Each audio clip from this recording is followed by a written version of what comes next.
கொடுப்பவன் தானே மேல் ஜாதி, கொடுக்காதவனே கீழ் ஜாதி.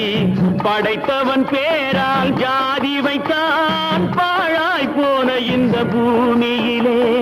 படைத்தவன் பேரால் ஜாதி வைத்தான் பாழாய் போன இந்த பூமியிலே. நடப்பது யாவும் இதுபடி என்றால் வேதனை எப்படி தீரும்? நடப்பது யாவும் விதிப்படி